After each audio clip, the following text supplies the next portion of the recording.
Hello everybody and welcome back to Screen Stars. I'm here today to bring you my review for the 2020 limited TV show Des.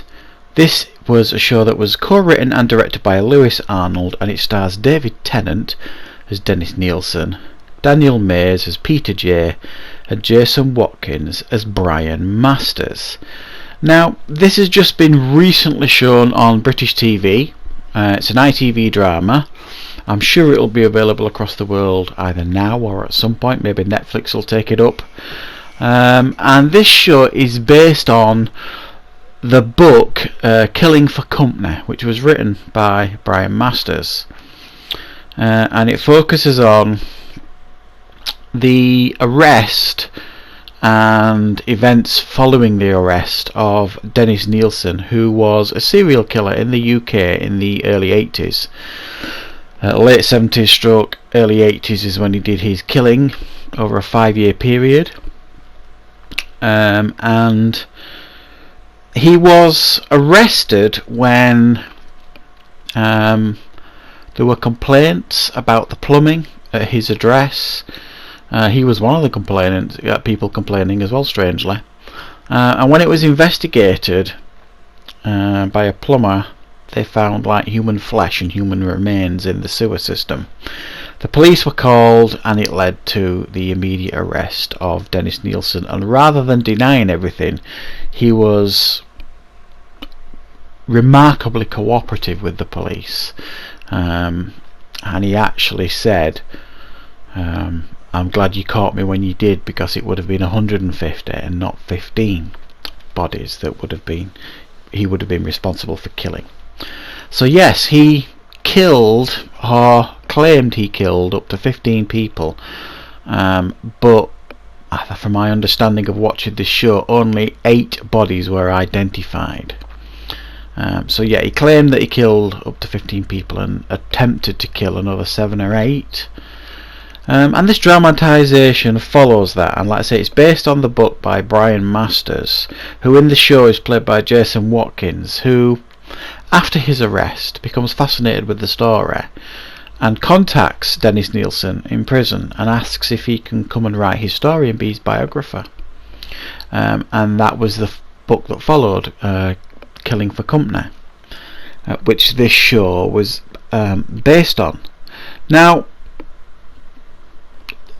David Tennant, I want to talk a little bit about David Tennant. Now, David Tennant, a lot of people see him and they see Doctor Who and things like that. He's a very recognisable actor in the UK and worldwide as well, I think it's fair to say.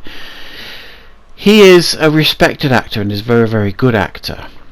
But I think after watching him in Des, I've got a whole new respect for David Tennant, because it was an incredible performance.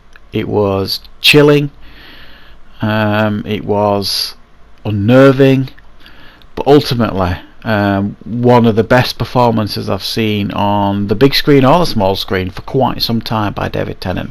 And I think he deserves all the plaudits that are going to come his way at awards, I am sure, because there will be plenty of them. A remarkable performance by David Tennant, and it really did creep me out and anger me at times.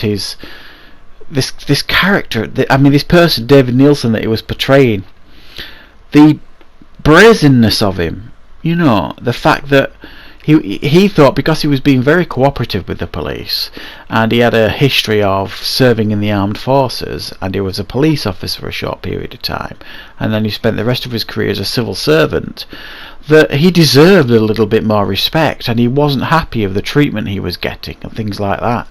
And he got that message across so well, David Tennant, in this show, this 3 episodes. It's 3 episodes basically, an hour each, and he got that message across so clearly. It made you really angry, the fact that he kept saying, yes, okay, I did these things, but you've got to get your facts right, and I'm innocent until I'm proven guilty. But it drove you mad because he's already admitted his guilt. He just wants the courts to prove it now. Really matter of fact he was, and really infuriating, and a really unnerving and horrific character to play, I'm sure. And I'm sure that David Tennant probably found some therapy, because following this 3-episode show there was like an hour documentary on Dennis Nilsen that David Tennant narrated. I'm sure that was probably a little bit of therapy for him, because I don't imagine it was an easy role to play, to try and get into the mind of this guy.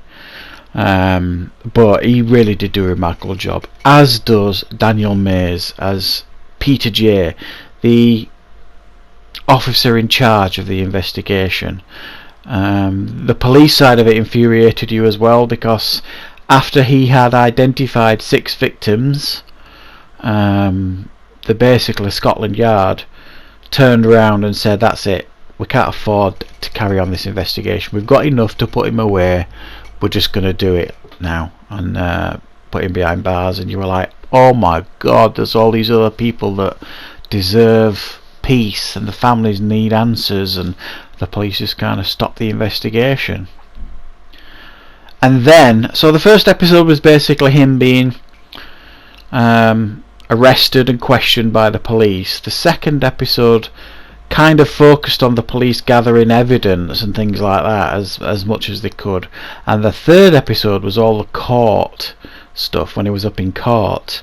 And believe it or not, he actually pleaded not guilty to the charges, even though he was quite happy to admit that he did it, but the solicitors and lawyers had got in his head and tried to claim that he had diminished responsibility, and that's the case that they tried to put forward, which really put a bit of a panic on the police.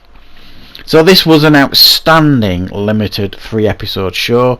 It's one I strongly recommend you watch. One of the most horrific serial killers we've ever had in the UK, and it was a remarkable show with remarkable performances and a really, really fantastically made show.